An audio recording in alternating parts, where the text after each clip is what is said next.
Praise lord. ప్రేమైన వాళ్ళరా, దేవుని యొక్క సన్నిధానంలో దేవుని కొరకు మనం ఆశ కలిగిన వారిగా ఉన్నాము.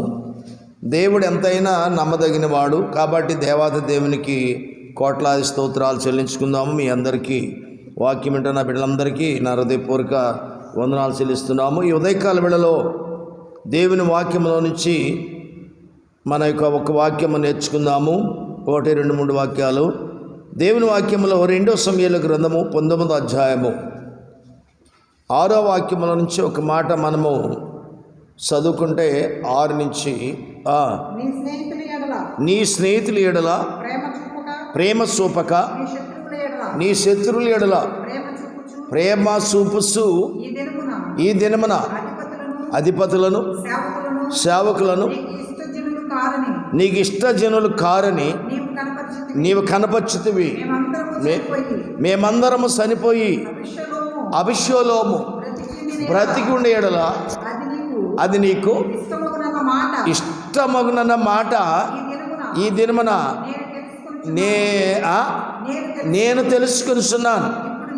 ఇప్పుడు లేచి బయటికి వచ్చి నీ సేవకులను ధైర్యపరచము. చాలండి. దేవుని వాక్యములో నుంచి ధైర్యము. దేవుని యొక్క విషయంలో గమనించవలసింది, నాయకుడికి కావాల్సింది ఏంటంటే ధైర్యము. అతడు నాయకుడి యొక్క లక్షణాలు ఎలా ఉండాలంటే తన భార్య మీద, బిడ్డల మీద, బంధువుల మీద, అనేక వాటి మీద ఉండటం వల్ల ఏమైందంటే ధైర్యమును చెడిపోతాం మనం. దేవుడిచ్చిన ధైర్యాన్ని మనం ఏం చేస్తాము, చెడిపోయే అవకాశం వస్తుంది మనకి. కానీ దావీదు కూడా అలాగే తన యొక్క జీవితంలో ఏం చేశాడు, తన యొక్క కుమారుడైన అభిషేలోము చెప్పండి, అతను ఎన్నో బాధలు పెట్టినప్పటికి కూడా అతడు చనిపోయినాక ఆ బిడ్డ విషయమై బాధపడుతున్నాడు. కానీ అతను ప్రేమించి అతని చుట్టూ ఉన్న ప్రజలు, అతన్ని అద్దుకున్న ప్రజలు, రాజ్యాలన్నిటి కొరకు, ప్రజలందరి కొరకు, ఇశ్రాయేలు యొక్క జనాంగమ కొరకు, వారి యొక్క కలిగిన యావత్తు కొరకు ఇతడు బయటికి వచ్చి ధైర్యపరచమని అతను హెచ్చరిస్తున్నారు అందరూ కలిసి. ప్రేమైన వాళ్ళరా, మొదట మానవుడికి కావాల్సింది ఏంటంటే ధైర్యము. ధైర్యం లేకపోతే ఏం చేస్తాం, మనము కూలిపోతాం, కుంగిపోతాం. అదే ద్వితీయోపదేశ కాండములు అంటాడు కదా, 3వ అధ్యాయము 28వ వాక్యములో యెహోషువకు ఆజ్ఞనిచ్చింది, అతను ధైర్యపరిచింది ఏంటంటే ఏమంటాడండి, యెహోషువకు ఆజ్ఞాపించి అతన్ని ధైర్యపరిచి దృఢపరచుము. అతడు ఈ ప్రజలను ఎంట పెట్టుకొని నది దాటి నీవు చూడబోవు దేశము వారిని స్వాధీనపరచుకోను చేయము. అప్పుడు మనము 3వ అధ్యాయం 28వ వాక్యం అండి, 28 యెహోషువకు ఆజ్ఞ ఇచ్చి ధైర్యపరచాలి. దేవుడి స్తోత్రం చెప్పండి. అతను ఏం చేయాలి, ధైర్యపరచాలి. ఏమనొస్తాడు అతను, మోషే అంటే తన జీవితంలో అనేకమైన శ్రమలు, బాధలు, కష్టాలు అనుభవించి బయటకు వచ్చిన వాడు. దేవుడి గురించి ధైర్యం మోషేకు తెలుసు. కానీ యెహోషువని దేవుడు అన్నాడు, అతడు యవనస్తుడు కాబట్టి అతను నువ్వేం చేయాలంటే ధైర్యపరచు, నా మార్గం అతనికి తెలుపు, నా ఆలోచన అతనికి చెప్పు, నా మాటలు అతనికి నీవు ప్రకటించుము అంటున్నాడు. 1వ అధ్యాయం యెహోషువ గ్రంథం, 1వ అధ్యాయము యెహోషువ గ్రంథం అండి, 1వ అధ్యాయం 6 నుంచి 9 వరకు మనం చదువుకుంటే, నిన్ను ఎడవను. మోషే తన యొక్క పితరుల దగ్గరికి వెళ్ళిన తర్వాత దేవుడు యెహోషువతో మాట్లాడుతున్నాడు. నిన్ను ఎడవను, ఎడబాయను, నిబ్బరమ కలిగి ధైర్యము గుండము. ఏమన్నాడు, ధైర్యము. క్రైస్తవుడికి కావాల్సింది ఏంటంట, ధైర్యము. అంటే జీవితంలో మనం అనేక సార్లు ధైర్యం విడిచిపోతాం, భయపడిపోతాం. అది శ్రమ వచ్చినప్పుడు కుంగిని ఎడల నువ్వు శాతకాని దానివి, శాతకాని వాడు అయిపోతావు. కానీ ధైర్యం ఉండాలి. ఏ విషయంలో ధైర్యము, ఏ విషయం, పాములు ఎందు ధైర్యమా, తేళ్ళు ఎందు ధైర్యమా, కరెంటు ఎందు ధైర్యమా, దేని ఎందు ధైర్యం అంటే ఈ లోకము నీ జీవితంలో ఒక అపాయకరమైన లోకం ఇది. ఏ మనుషుడు ఎలా వస్తాడో, ఏ మనుషుడు ఎలా కంగారు చేస్తాడో ఎవరికి తెలియదు. కానీ నీకు కలిగిన విశ్వాసములో ధైర్యముగా ఉండాలి. ఈ కాలబలం, ఇశ్రాయేలు కాలబలం నడిపించాలంటే ఒక సంఘం నడిపించాలంటే, ఒక కుటుంబం నడిపించాలంటే, ఒక భార్య బిడ్డలు పోషించాలంటే మగ మనిషికి కావాల్సింది ఏంటంటే ధైర్యం. ఏం కావాలి? ధైర్యం. తాడెంగ చూసి భయపడి, ఎవడో భయంకరమైన బ్లడ్ ఎంగ చూసి భయపడి, కత్తులెంగ చూసి భయపడి, తుపాకులెంగ చూసి భయపడి, అనేక వాటికి భయపడటం వల్ల దేవుడు ఏం చేస్తాడంటే పిరికి వారు దేవుడి రాజ్యానికి వారసులు కాదు. ఏమంటాడు? చదవండి. నిన్ను ఎడవనని ఎడబాయినని నిబ్బరము కలిగి ధైర్యము గుండము.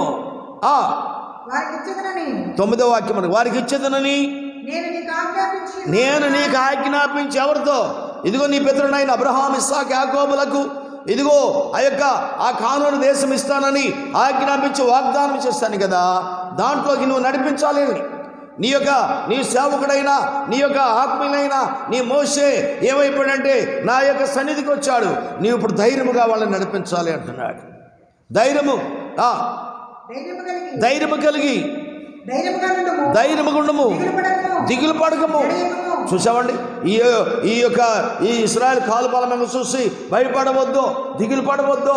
ఏ సమస్య వచ్చినా, ఏ బాధ వచ్చినా, ఏ కష్టం వచ్చినా నేను నీకు తోడై ఉన్నాను అంటున్నాడు దేవుడు. ఇప్పుడు దేవుడు కనపడితేనే దేవుడు. ఏమంటే ఏదైనా ముందు పెట్టుకొని దండం పెట్టుకుంటే దేవుడు, కానీ ఈయన కనపడని దేవుడు కదా, నీలో ఉండే దేవుడు కదా. అందుకని దేవుడు అన్నాడు, నీవు ధైర్యం కలిగి ఉండమోవా, నీవు నడుచు మార్గం అంతటిలో అది నీ దేవుడైన యెహోవా నీకు తోడై. ఎంత గొప్పవాడండి! ఏ అడుగు వేసినా, ఏ రాత్రైనా, ఏ పగలైనా క్రైస్తవ బిడ్డలకి దేవుడు తోడై ఉన్నాడు. ఆయన దయాకిరీటం ధరింప చేసి ఉన్నాడు. మనం ఏ విషయంలో భయపడాల్సిన అవసరత లేదు. కానీ మనుషులు భయపడుతున్నారు. ఏదైనా అప్పులోళ్ళు వస్తే భయం, ఏదైనా భయంకరమైన కోర్టు సమస్యలు వస్తే భయం, లేక రకరకాలైన పోలీసులు వస్తే భయం, లేక కోర్టు సమస్యలు ఏదన్నా వస్తున్నాయి అనుకోండి మనకి భయం. ఏంటంటే ఆ భయమే సాతాను నిన్ను కొంగదీస్తుంది. భయపడకూడదు. దేవుడు నీకు తోడై ఉన్నాడా లేడా అని నీవే రుజుపరుచుకోవాలి. నువ్వు రుజుపరుచుకోకుండా భయపడటం వల్ల దేవుడు ఏం చేస్తాడు? నువ్వు ధైర్యంగా ఉంటే ఆయన కూడా నీలో కార్యము చేస్తాడు. నువ్వు పిరుగుదానివైతే, పిరిగోడవైతే ఏ కార్యం చేస్తాడు దేవుడు? ఏం చేయలేడు. దేవుడు స్తోత్ర హల్లెలూయ. ఏం చేస్తానికి వీలు లేదు. ఇక్కడ అంటాడు కదా దేవుడు, 18వ వాక్యములు అంటాడు, 18వ వాక్యములో నీ మీద యెహోషువతో దేవుడు వాగ్దానం చేస్తున్నాడు. ఈ ఇశ్రాయేల్ ప్రజలు ఎవరైతే, ఈ యొక్క ప్రజలందరూ కూడా ఎవరైతే నీ మీద తిరగబడి నీవు వారికి ఆజ్ఞాపించిన నీ మాట వినినా వారందరూ ఏంటండి? నీ మాట వినిన వారందరూ మరణ శిక్ష నొందుదురు. నీవు నిబ్బరము కలిగి ధైర్యము తెచ్చుకోవాలి. అది ఏమంటే నీ మీద తిరుగుబాటు చేస్తారు, నేను చేయడని అంటారా చేస్తారు. అయితే నువ్వు ధైర్యంగా ఉండాలి. అయితే నేను ఎక్కడ పెట్టానో అక్కడ నువ్వు ధైర్యంగా ఉండాలి. నేను ఎక్కడ పంపించానో అక్కడ నువ్వు ధైర్యంగా ఉండాలి. అంటే దేవుని పని అంతా దేని మీద ఆధారపడి ఉందంటే దేవుని మీద ఆధారపడి ఉంది. దేవుడు ధైర్యవంతుడు కాబట్టి మనుషులందరూ ఎట్లా ఉండాలంట? ధైర్యముగా ఉండాలి. పిరికితనముగా పారిపోయేవాళ్ళగా, సమస్య వస్తే, బాధ వస్తే అమ్మో మాకెవరు లేరుగా అని కలవరపడాల్సిన అవసరం లేదు. నువ్వు నుంచున్న స్థలంలో, కూర్చున్న స్థలంలో ప్రార్థన చెయ్యి, గొప్ప కార్యం దేవుడు చేస్తాడు. దేవుడు స్తోత్ర హల్లెలూయ, హల్లెలూయ. కాబట్టి నీ మీద ఎవరైతే తిరుగుబాటు చేస్తారో వారందరూ మరణ శిక్ష నొందుదురు అన్నాడా లేదా? తిరుగుబాటు చేయవచ్చా? సంఘాల మీద, సేవకుల మీద, సేవకురాల మీద, ప్రజల మీద. నీ జీవితంలో ధైర్యపరిచేవాడు, రక్షించేవాడు, ఆత్మ కొరకు కనిపెట్టేవాడు, వ్యాధి బాధ తీసివేసేవాడు, అన్ని విషయములలో సహాయం చేయవాడు దేవుడు తర్వాత దేవుని దాసుడు. స్తోత్రం. కానీ మనం ఏమనుకుంటామంటే మామూలు మనిషే కదా, ఆయన కూడా దైవ సేవకుడే కదా, ఆయన కూడా పాస్టర్ గారే కదా, ఆయన కూడా నీకు సేవలు ఉండాలి కదా అనుకొని నువ్వు కూర్చొని అనుకుంటుంటావు. అందుకని నీకు ధైర్యం చెడిపోతావు. ధైర్యం చెడిపోకూడదు.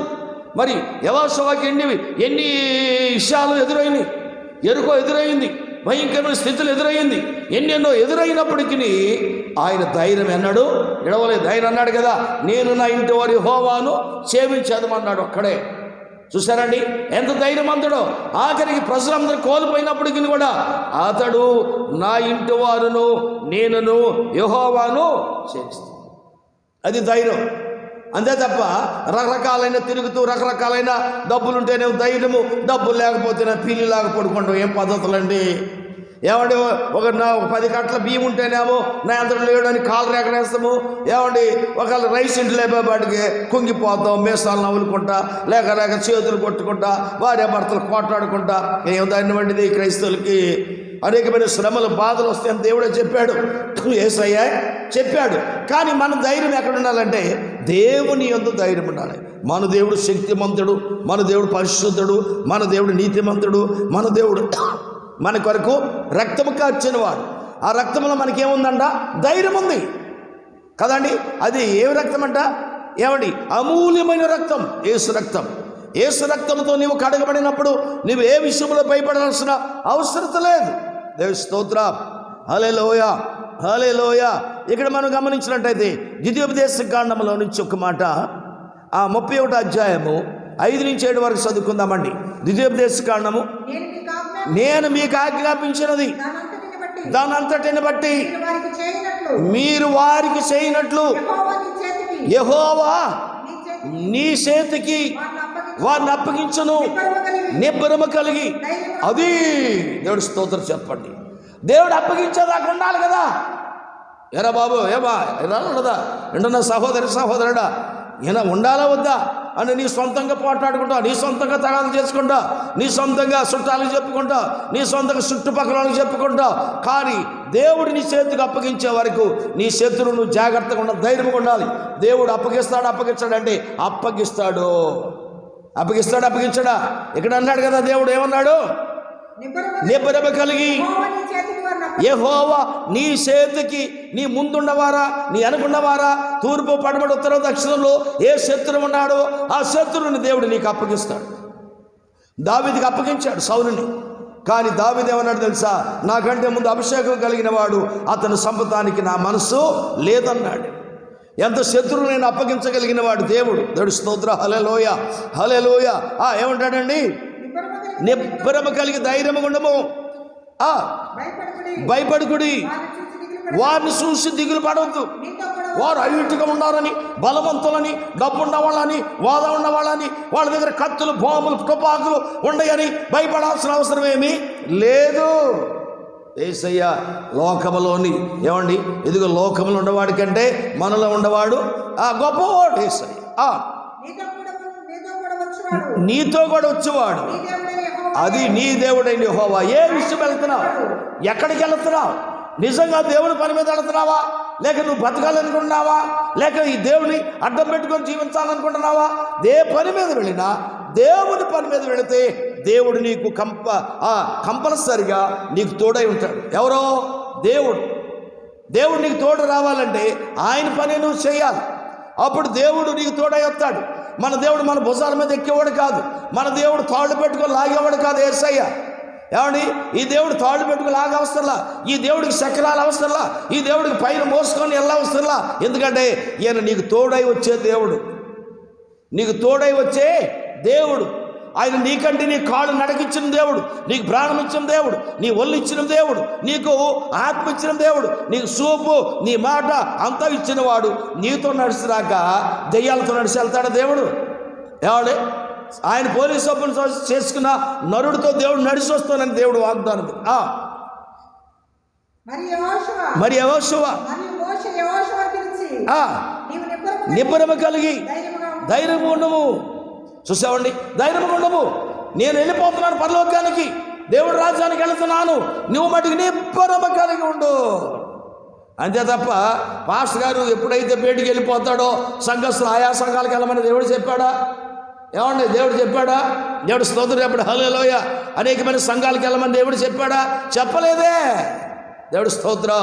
కానీ నీ అవిశ్వాసం, నీ శాతగానితనం, నీలో ఉన్న పిరికితనం, వాళ్ళు వచ్చి కొడతారేమో, వీళ్ళు వచ్చి కొడతారేమో, వాళ్ళు పీకుతారు, వీళ్ళు పీకుతారంటే నువ్వు దేవుని బిడ్డ కానే కావు కదా. మోషే చెప్తున్నాడు, నీకు తోడై వస్తున్న దేవుడు గొప్పవాడు. యెహోషువ గ్రంథం 10వ అధ్యాయం 25వ వాక్యములో, యెహోషువ గ్రంథము 10వ అధ్యాయం 25వ వాక్యములో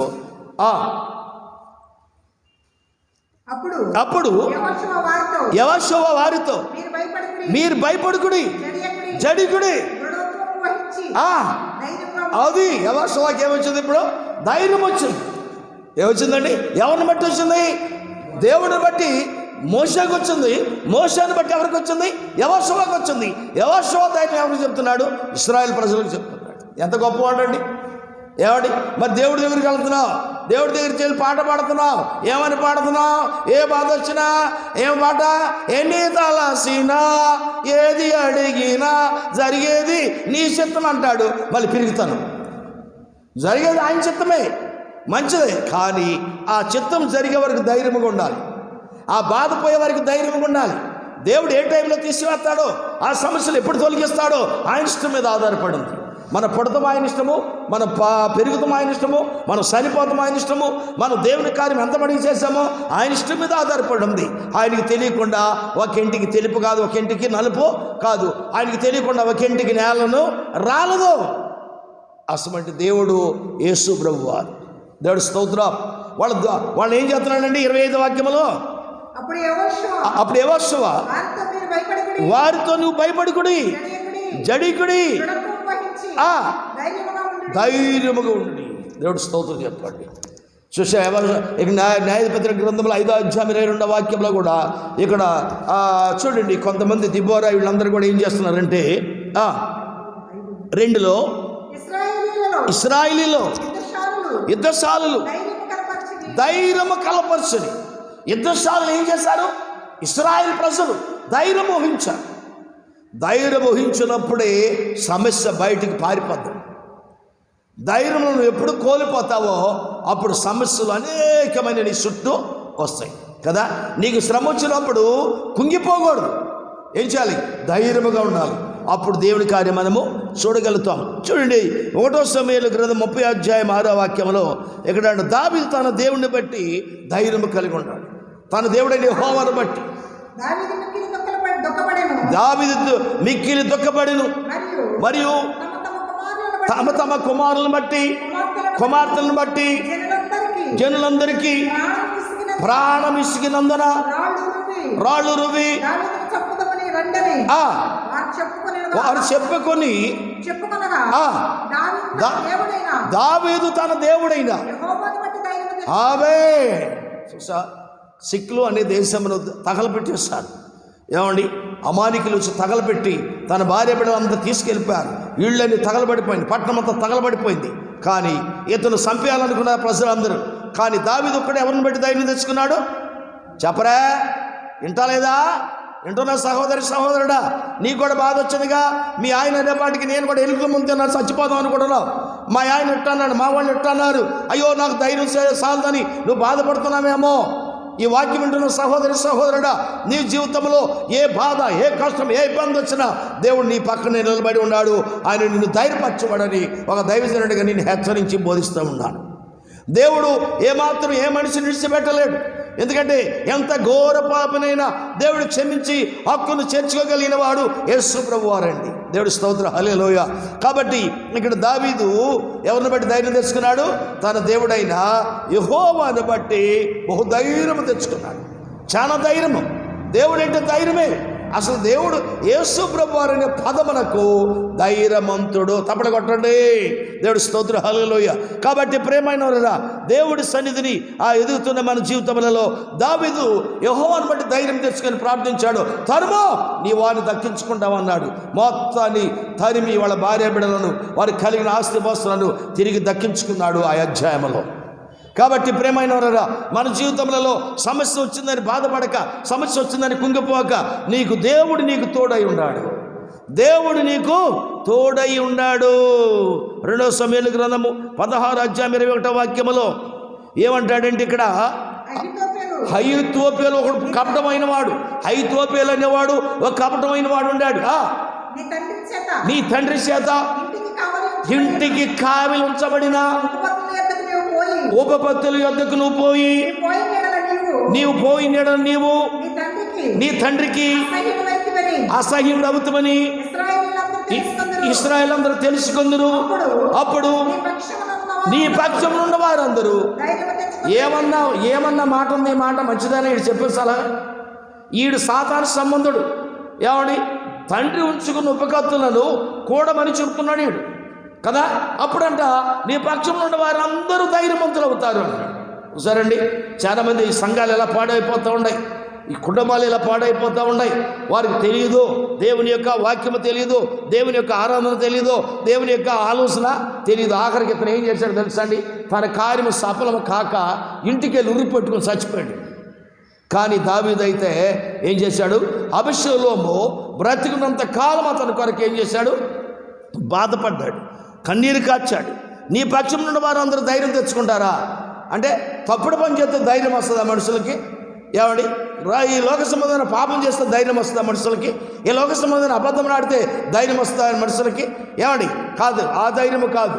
ఇక్కడ చెబుతున్న కపటమైన వాడు, అబద్ధకమైన వాడు. చాలామంది సేవకులు ఈరోజు పాడైపోతానికి కారణం ఏంటంటే వాళ్ళ దగ్గరికి వచ్చి ప్రార్థన చేద్దామని వస్తూ ఉంటారు, కానీ వారి జీవితంలో కపటమైన మాటలు ఉంటాయి. ఈరోజు దైవ సేవకులు, పెద్ద పెద్ద నాయకులు, బిషప్పులు, లేక రెవరెండ్ డాక్టరేట్, వీళ్ళందరూ కూడా తెలుసుకోవాల్సిన సత్యం ఏంటంటే వచ్చిన వాడు మంచివాడా కాదా, ఏదో నా క్షేమం ఎరిగినవాడా, లేక నన్ను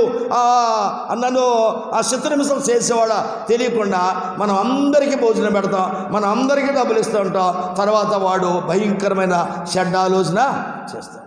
కానీ ఇతను కూడా అలాగే ఒకప్పుడు దావీదు పక్షమున ఉన్నవాడు, దావీదుకి సలహాదారుడు. ఇప్పుడు దావీదుకి ఇతనికి చెడంగానే ఎక్కడికి వెళ్ళాడు, కొడుకు పక్షాన్ని వెళ్ళిపోయాడు. కానీ కొడుకు ఏం చెబుతున్నాడు, నీ తండ్రి ఉంచుకున్న ఉప్పు కత్తులను కూడిన ఎడల వారందరూ నీ తండ్రిని అసహించుకుంటారు, నీ పక్షంలో ఉన్న వారు అందరూ ధైర్యవంతులు అవుతారంట. ఏమన్నా ఇది సమాజమునకు అందమైన మాటేనా? సలహా ఈడు క్రైస్తవుడైనా? క్రైస్తవులే నీ మాట వింటుంది. ఈ లోకంలో ప్రజలు అలాగే తయారైపోయారు. ఎక్కడ శుద్ధమని ఇలాగే ఉండాలి, ఎక్కడ శుద్ధం వాళ్ళ జీవితాలు పాడు చేసుకుంటున్నారు. వాళ్ళు పాడైంది కాక అందరినీ పాడు చేస్తున్నారు. దేవుడి స్తోత్రం. అందరినీ పాడు చేస్తూ ఉంటారు. కాబట్టి ధైర్యము మనకి ఎంతో అవసరం అండి. అందుకని ఇక్కడ అంటాడు కదా, ఏమంటాడండి, 19వ అధ్యాయము 6 నుంచి 7, 8 వరకు చదువుకుందాం. 2వ సమూయేలు గ్రంథం 19వ అధ్యాయం 6 నుంచి. నీ స్నేహితులు ఎడల అని ఏమన్నారు, యుద్ధ సూర్యులు అందరూ వచ్చారు. యోవాబు వచ్చాడా, తన యొక్క స్నేహితులు మేనోళ్ళు అందరూ వచ్చారా, ఇశ్రాయేలు సూర్యులు అందరూ వచ్చారా, ఇశ్రాయేల్ ఆ ప్రజలందరూ వచ్చారు. దావీదు ఇంట్లో కూర్చొని ఎడుతూ ఉన్నాడు, కొడుకు చచ్చిపోయాడు. దావీదు మహారాజు. వాళ్ళందరూ ఏమన్నారు తెలుసా, ఇదిగో మేము నీకు ఎమికలాంటి వారం అన్నారు. కానీ వాళ్ళు విడిచిపెట్టేసి తన బెమత అంత ఎక్కడుంది, కొడుకు మీద ఉంది. చదవండి. నీ స్నేహితుల ఎడల ప్రేమ చూపక నీ శత్రువుల ఎడల ప్రేమ చూపుసు ఈ దినమున. చూడండి, నీ శత్రువుల ఎడల ప్రేమ చూపుతున్నావే. ఏమండి, నీ శత్రువుని దేవుడు ప్రేమించమన్నాడు. నిన్ను ప్రేమించేవాడిని ప్రేమిస్తే ప్రయోజనం కాదు, కానీ నీ శత్రువుని ప్రేమించమన్న మాట వాస్తవమే. కానీ ఇక్కడ దావీదుకు ఎదురైన వాక్యం ఏంటంటే ఉన్నాడు, నీ శత్రువుని ప్రేమించి ఈ దినమున అధిపతులను సేవకులను నీకు ఇష్టజనులను కారని నీవు ఇప్పుడు కనపరచావు. మమ్మల్ని అందరూ విడిచిపెట్టేశావు. ఒకప్పుడు నువ్వే సేవకుడు అని నమ్మావు, నీ దగ్గర మేమున్నాం. కానీ నువ్వు అనేక మందితో కలిసిపోయాము, కానీ మమ్మల్ని నువ్వు పట్టించుకున్న రోజు కూడా లేదయ్యా. ఇప్పుడు కనపరుస్తున్నావు. నీ మాటల్లో, నీ ఉద్దేశంలో, నీలో ఉన్న ఆలోచనలో మాకు అర్థమవుతుంది అంటున్నాడు. అది ఏమన్నాడు, మాకు అర్థమైంది.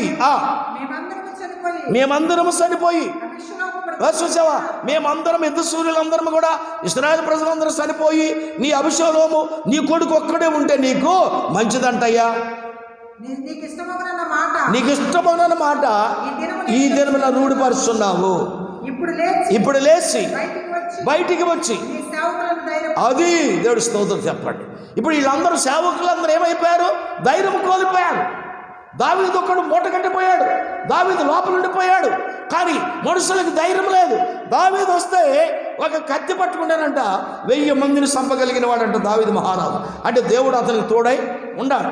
కాబట్టి అసమంటి వాడు ఏడుతున్నాడు, అసమంటి వాడు కొప్పగూలిపోయాడు, అసమంటి వాడు తన బిడ్డ కొరకు ఏడుతున్నాడు తప్ప మన కొరకు ఏడతలేదు. ప్రజలకు ఏమొచ్చింది, విప్లవం వచ్చేసింది. ఏమొచ్చిందండి, విప్లవం వచ్చేసింది. మనం కూడా స్వార్థంతో ఒకసారి అలాగే చేస్తుంటాం, చాలా విషయాలు అలాగే చేస్తుంటాం. ప్రజల యొక్క బాధను గమనించాం, సంఘం యొక్క బిడ్డల బాధలు గమనించాం, సహోదరుల బాధ గమనించాం, ఇంట్లో వారి బాధ ఎక్కువ తీసుకుంటుంటాం. అది తప్పేమో నేనంటలేదు, వింటున్న సహోదరుడా, ఒకవేళ అది తప్పని మనం అనిపిస్తుందేమో ఆలోచించే. దావీదు అలాగే ఇంట్లో కూర్చున్నాడు. మరి ఈ ప్రజలందరూ ఏమైపోవాలి? అనేకమైన పట్టణములు కొల్లగొట్టుకు వచ్చిన వారు, అనేక విషయాలు కొల్లగొట్టుకొచ్చిన వారు, వారి జీవితంలో అనేక ఆ యుద్ధములను కొన్ని తిరిగి తీసుకొచ్చిన వాడు దావీదు మహారాజు. అటువంటి వాడు ధైర్యం కోల్పోయాడు, ఏడుతూ ఉన్నాడు, బాధపడుతూ ఉన్నాడు, ఇబ్బంది పడుతూ ఉన్నాడు. 7వ వాక్యం చదవండి. ఇబ్బంది పడుతూ ఉన్నాడు. నీవు బయటకు రాకుండా ఎడల ఏమండి, ఈ రాత్రి ఎవడు నీ యొద్ద నిలబడని యెహోవా నామమును బట్టి ప్రమాణము చేసి చెప్పుచున్నావు. నీ బాల్యము నుండి నేటి వరకు నీవు ప్రార్థించిన అపాయములన్నిటిలో అన్నిటికంటే అది నీకు కష్టతరముగా ఉండనని రాజు లేచి వచ్చి తప్పలు కొట్టండి. దేవుడు స్తోత్రం, హల్లెలూయా. చూసామండి, క్రైస్తవులు అలా మాట్లాడుకోవాలి. అదే తప్ప ఏదో అలిగి ఇంటికాడ కూర్చొని ఎవడు కోతి మొఖాలు పెట్టుకొని ప్రార్థనకు వస్తారు.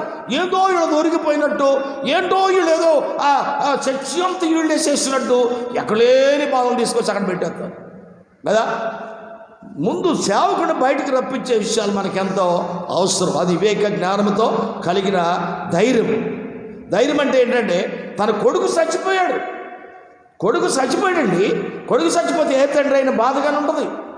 దేవుడు స్తోత్రం. కాబట్టి అతన్ని అతన్ని ఉద్దేశపరిచారు, అతన్ని మరలా పైకి లేపారు, అతన్ని మరలా పురుకొల్పారు. దావీదుని మరలా తన బాల్యం నుంచి ఏ యొక్క యుద్ధాలు చేశాడో అవన్నీ జ్ఞాపకము ప్రజలు చేశారు. మనం కూడా ఒకసారి ఏదైనా బాధ వచ్చినప్పుడు, అయ్యా ఎన్నింటిలో దేవుడికి సహాయం చేయలేదయ్యా, ఇది అంతా నీ కళ్ళ ముందని చెప్పాలి కదా. అంతే తప్ప పారిపోతారా? యేసుప్రభువుని పట్టుకునేపాటికే ఏమైపోయారో 11 మంది అపొస్తలులు పారిపోయారు కదా. అలా పారిపోకూడదండి. పారిపోయాడు కాక నిలిచి ఉన్నవాడిగా చూడు కదా. ధైర్యం, దేవుడైన యెహోవా నీకు ధైర్యవంతుడై ఉంటే నువ్వు ఏ విషయంలో ధైర్యంగా ఉంటామండి. మా గొడవ 1977 నవంబర్ నెల 19వ తారీఖు పెద్ద తాడితో వచ్చిందండి తుఫాన్. ఎవడో ఈ విషయం అంటే తెలుసా మీకు? కృష్ణా జిల్లా అవనిగడ్డ తాలూకా నాగాలంక మండలము బావుదర్పల్లి గ్రామం. తాడెత్తు వచ్చింది సముద్రం. చాలా మంది ఆ సముద్రం రాగానే పెద్ద కాకేస్తారు. నేనైతే భయపడలా. నేనంటే చెరువులో ఈతేసేవాడు కదా, మురుక్కాలలో ఈతేసేవాడు కదా. ఏమండి, ఈతేసేవాడికి భయపడడు. నీళ్ళెంగ చూసి ఈతరానుడే భయపడతాడు. అలాగే దేవుడు తెలియనుడే భయపడతాడు. దేవుడు తెలిసిన వాడు ఎవడో భయపడడు. దావీదుని మరలా ఏం చేశారు? ధైర్యపరిచారు. దావీదుని ఏం చేశారయ్యా? ధైర్యపరిచారు. దేవుడు స్తోత్రం. ధైర్యపరచబడికి ఏమొచ్చింది? గొప్ప కార్యం వచ్చింది. ధైర్యపరచవలసిన ఈ యొక్క సమాజము పిరిగిపోతారు. ప్రజలకి పిరిగిపోయకూడదండి కదా. కాబట్టి ధైర్యవంతులు ఏమన్నా ఈరోజు మనం మాట్లాడుతుంది ఏంటండి? ధైర్యం ఇడవకుండా ఉంటే జయమంతా నీదే. 2022లో దేవుడు స్తోత్రం, హల్లెలూయా. ధైర్యమంతా నీదే. దేవుని వాక్యంలో సెలవిస్తుంది కదా, ఇదిగో మీరు బలహీనులు కాక బలవంతులై ఉండుడి, మీ కార్యము సఫలమగును అన్నాడు. దేవుడు స్తోత్రం. బలవంతులమై ఉందాం. దేవుని యొక్క సన్నిధిని మనము ముందుకి సాగిపోదాం. ఒకవేళ ఈ వాక్యం ఏంటన్నా సహోదరుడా, నీకు పోయిన సంవత్సరంత బాధ, కష్టం, ఇబ్బంది నీకుంటే ఈరోజు ధైర్యం తెచ్చుకో. నువ్వు 66 పుస్తకాలు పొందిక 40 మంది భక్తుల చేత రాయించబడిన పరిశుద్ధ లేఖనములో ఉన్న మాటలు చదువుకో. ఆ మాటల ప్రకారం ధైర్యం తెచ్చుకొని ముందుకు సాగో. నీకంతా దేవుడు ధైర్యం ఇచ్చి నేను బలపరిచి ఆయన సన్నిధిని వాడుకుంటాడు. కాబట్టి మన జీవితంలో ధైర్యం లేని వారిగా ఉంటే, ఏమైనా శ్రమ వచ్చినప్పుడు కుంగిపోతే శాతకాని వారిగా మనం మిగిలిపోతాం. ధైర్యవంతులుగా ఉందాము. మరి అబ్రహాము భయపడ్డాడు, ఏలియా భయపడ్డాడు. ఏ విషయంలో భయపడాల్సిన అవసరం మనకి లేదు. ఏది వచ్చినా దేవుడి ఇష్టమే, ఏది వచ్చినా ఆయన ఇష్టమే. ఆయన సిద్ధం లేకుండా ఏమీ జరగదు. కాబట్టి ఆయన ఉన్నాడు, మనకు తోడై ఉన్నాడు. కాబట్టి భయపడాల్సిన అవసరం ఏమీ లేదు. వాక్యం వినబడడం దేవుడు దీవించును కాక. ప్రార్థించుకుందామండి. దయగల తండ్రి, ప్రేమగల యేసయ్యా, నీ పాదాలకు స్తోత్రము నాయన. ఈ పగటి వేళ ప్రభా, ఉదయకాల వేళ ఈ యొక్క వర్తమానము ద్వారా మా అందరితో మాట్లాడినందుకు నీ స్తోత్రాలయ్యా. నీ గొప్ప ధైర్యము ప్రజలకు అందిస్తున్నందుకు నీ స్తోత్రాలు. ఇది కరోనా విషయంలో, యుద్ధాల విషయంలో, అయా భూకంపాల విషయంలో అనేక మంది ధైర్యం లేక కూలిపోతున్నారు నాయన. కాబట్టి ధైర్యవంతులుగా ప్రజలను చేయండి నాయన. నశించిపోతున్న ఆత్మల పట్ల తీవ్రత కలిగి అనేక రాష్ట్రాలు, దేశాలు వెళ్ళి సత్య సువార్త చెప్పినట్టుగా ధైర్యవంతులుగా చేయమని ప్రార్థిస్తున్నాము తండ్రి. ఇదిగో నాయన, నీ గొప్ప కార్యం జరిగించమని. మీ దాసుడు బలహీనుడు నాయన, మీ దాసుడు కొద్ది నిమిషాలు వాడుకున్నందుకు స్తోత్రాలు చెల్లిస్తూ తిరిగి మరలా వాక్యంలోకి వెళ్ళే వరకు మీ హస్తాల్లో ఇదిగో ఇంటున్న బిడ్డలందరూ, ఏ పురుషుడు, ఏ స్త్రీ, ఏ చిన్న బిడ్డలు, ఏ యొక్క ప్రభా వృద్ధులు, ఏ నాయన యవనస్తులు, యవనకిరాళ్ళు, ఎవరైతే ప్రభా చదువుకున్నవాడు, చదువు లేనివారు, ఇజ్జు లేనివారు, ఇజ్జు ఉన్నవారు, అయా ప్రభా ఆయా భాషలతో ఉంటున్నవారు అందరూ కూడా ఈ భూమి మీద నాయన నా తండ్రి, అయా ఈ భూమి మీద ఉన్న ప్రతి ఒక్క అయా ప్రజలకి నాయన నీ ధైర్యం ఇచ్చి గొప్ప అయా నాయన గొప్ప కార్యం జరిగించి మహిమ పొందమని ప్రార్థిస్తున్నాము తండ్రి. ఇదిగో నాయన, ఇంటున్న ప్రతి ఒక్క బిడ్డని మీరు దీవించి నడిపించమని యేసు శక్తిగల నామములో అడిగి వేడుకొనుచున్నాను తండ్రి. ఆమేన్. అందరికీ ప్రైజ్ లార్డ్.